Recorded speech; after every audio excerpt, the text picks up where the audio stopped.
So the 12 o'clock position, is Regno, right? Eisenhower America. Regno, the corresponding emotion that goes with I rule, ahkumu, I'm the hakim, is joy, farah. It's you're happy, you're on top of the world, right? They say, I'm on top of the world. That's 90 degrees, sun's directly overhead, right? But all things must fade, right? The English would like to say the sun never sets on the British Empire. Now it's the most indebted country on the planet, right? Seriously. I mean, look at the English in the pubs. Look, where's the English gentleman? Where are all those ideals? Where's the world of Jane Austen? Seriously, where's all that gone? Right? So rule Britannia, Britannia rules the waves, rule Britannia. We'll never, never, never be slaves. Well, you're slaves to the IMF. You're slaves to your mortgage brokers, slaves to your lower passions, right? I'm mostly Irish, so I can pick on the Anglo-Saxons a little bit. Regnave is 3 o'clock, khawf. This is, I ruled. This is where America is now. That's why they're so scared, right? We were up here, and now, we're indebted to China. Our GDP, right? Our debt is greater now than our GDP. And they've got the Wall Street guys saying, don't worry, that was the way it was before World War II. Yeah, well, after World War II. Well, after World War II, you were the most industrial country on the planet, producing more goods and services than any other country in the world. Well, we still are, not for long, right? Because basically the number one industry in America that's making the most money for these corporations is making war machines, right? It's not a really good thing to do. The number one entertainment industry in America is pornography. It's surpassed all other forms of entertainment in terms of money production. Not something to be really proud of, right? So that's fear, and that's why there's so much fear. The Time magazine had a cover, are you scared yet? And there's always, all these, fear. Even though Roosevelt said the only thing we have to fear is fear itself, now fear is cultivated in America. Barry Sanders' book, The Culture of Fear, right? Is your sink covered with deadly microbes? News at 11, better watch that. And then obviously it's to sell. What are you doing? I don't want any pictures taken, thanks. So that's what they do. And that's in order to sell antimicrobials. So now everybody's washing their hands with antimicrobials. The doctors are saying this is a disaster. SubhanAllah, because they've got everybody afraid of germs. No, you need to learn to live, coexist with the germs. Right? Children need to play in the mud, get dirty. Now they're having all these skin problems because children don't play outside anymore. Right? People that are exposed to these things are stronger because their immune system, what doesn't kill you makes you stronger. But no, it's all fear. So this is the Regnavi, fear. Kuntu ahkumu. But then you go down, so there's the sun is fading. Now the sun, it's set.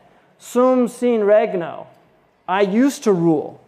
I don't have a kingdom anymore. This is where the Muslims were. See, the Muslims were up here. But the wheel of fortune swung, and now we're down here. What's the corresponding emotion? Joy, fear, depression, sorrow, huzn. All these Muslims saying, I'm so depressed. I feel so much grief.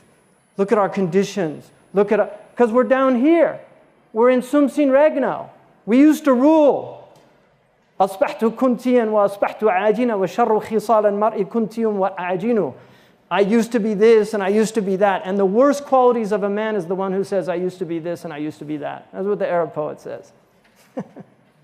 I used to be this, I used to be that. They call it kunti in Arabic. Kuntiyun is a person who's always saying, I used to be this and I used to be that. That's the Muslims. We're kuntiyun.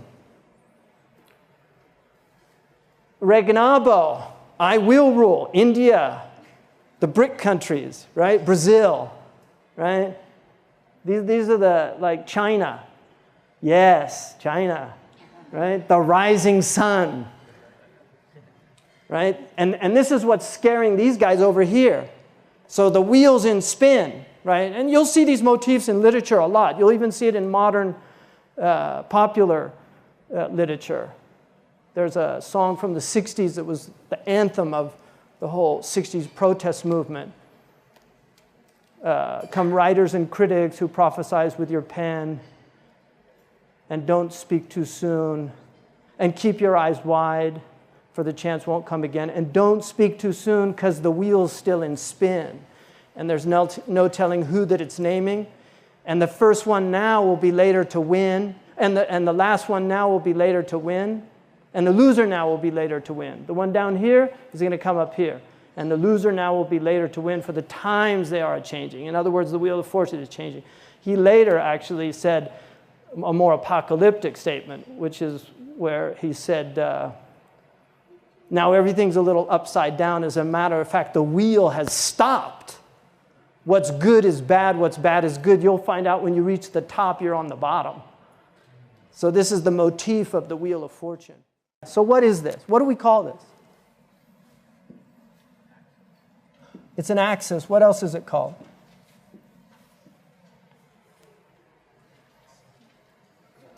Huh? What?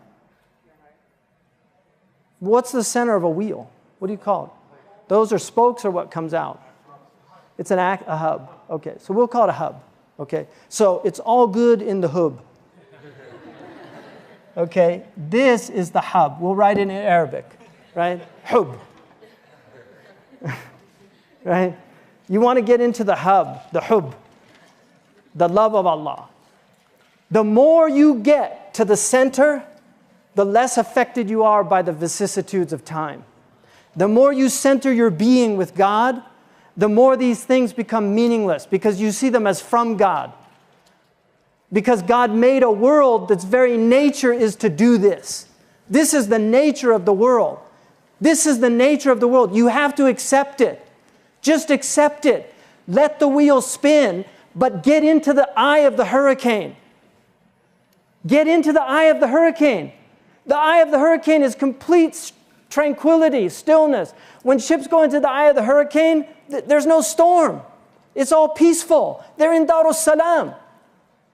So when you think about this, there's one other dimension. For those of us, and most of us, I mean, if we're honest, all of us, are still out here. We should at least realize that the goal is not to get here. It's to get here. The markaz. That's the goal. It's not here. That's where too many Muslims are focused on here. When you're here, you can handle being here or here. But if you're not here, then the next best thing is the following.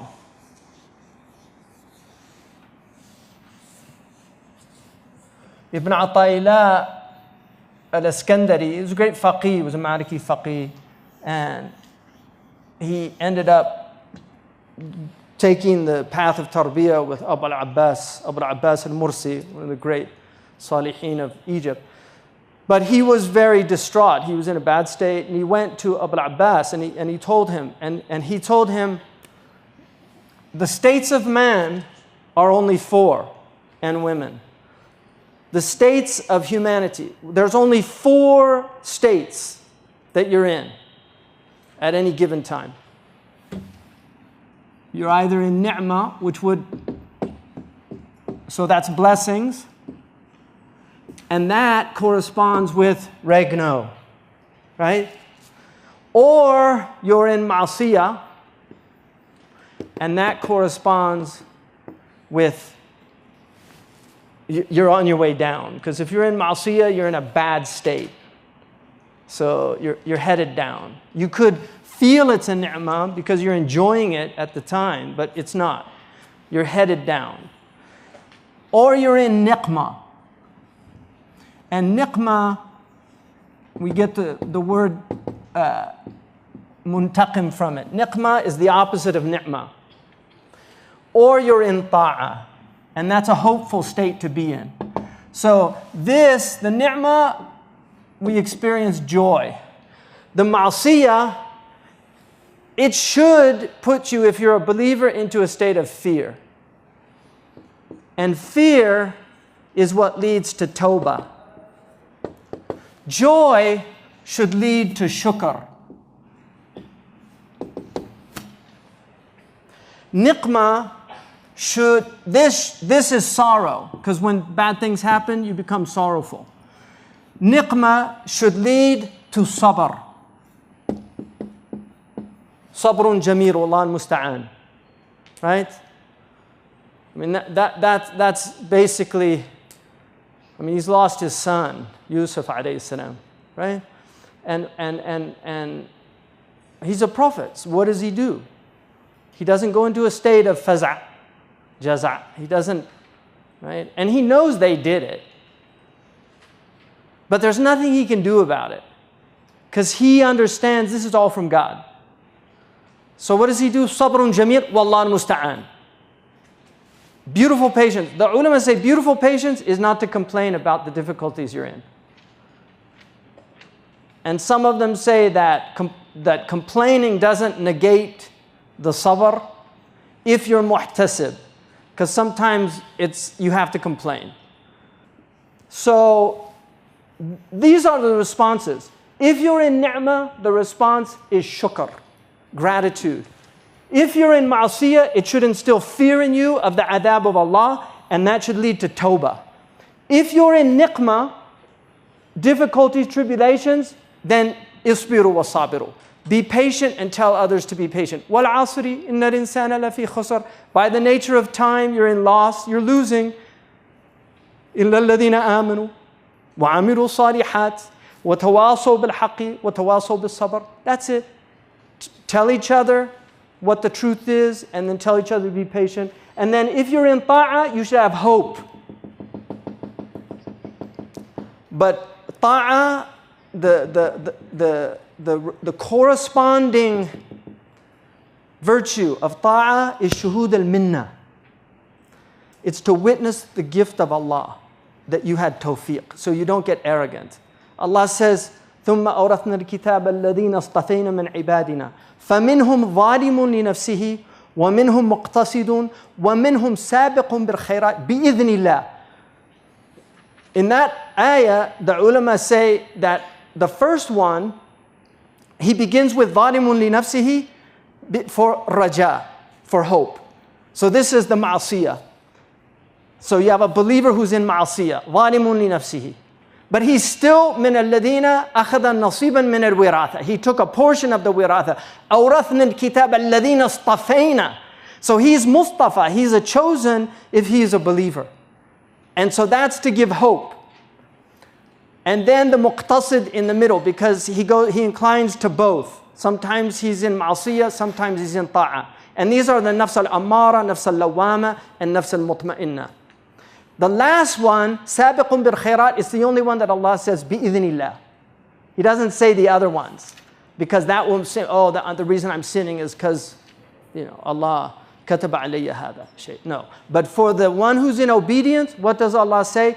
He's in obedience because Allah permitted him to be in obedience. And that's why you should have shuhud and minna. So as long as we're out here in this outer circle, these are the ahwal that we should encompass. So, Allah.